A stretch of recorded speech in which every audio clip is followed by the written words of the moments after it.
All right, here we go with the SIG P238 cleaning video.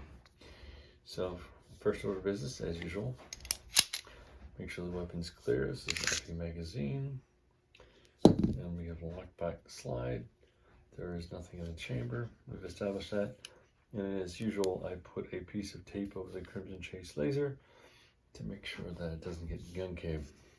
So in typical 1911 fashion, now that we've established the weapon is clear, best way to do this is you want to line up the slide stop so you're pushing against this little knob in here on the other side once you line that up so it pops out, and you can remove the slide stop right like that, and then you can usher the slide off the frame very simply. So put the frame aside, and when you clean it, you just want to make sure you get these little bits in here, and that's about it. Don't daub it too much, not a lot to do there.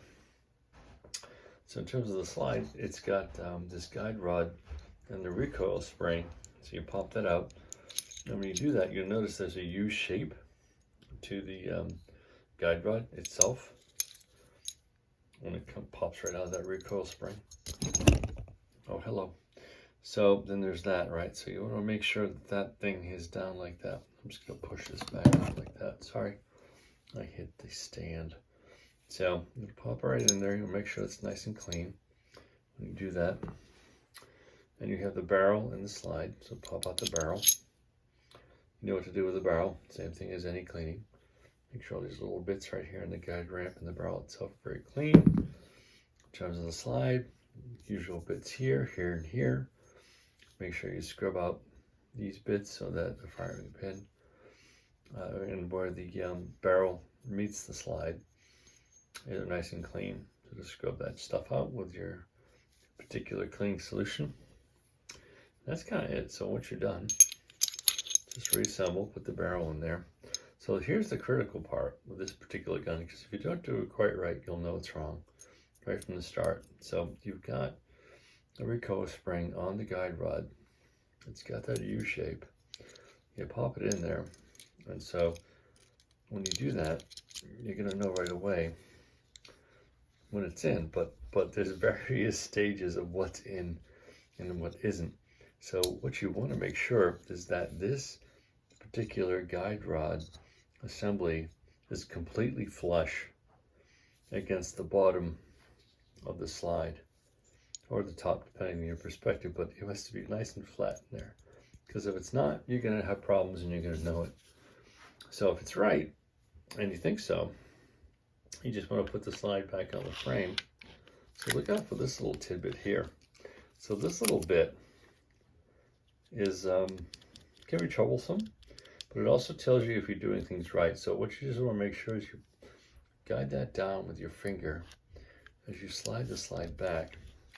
Make sure you really have it down there, because it's going to fight you the entire way. See, it's still fighting me. It just does that.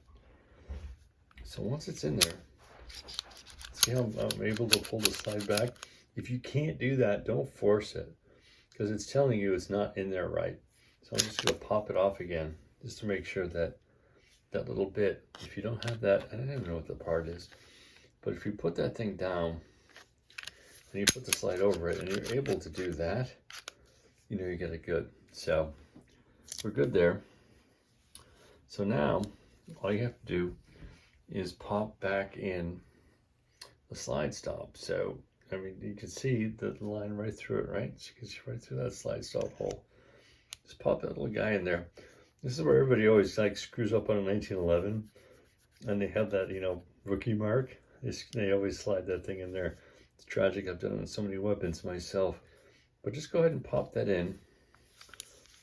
And you know, the nice thing about this rear sight is it gives you the ability to grab it, right? So just kind of pull it back. It pops right in.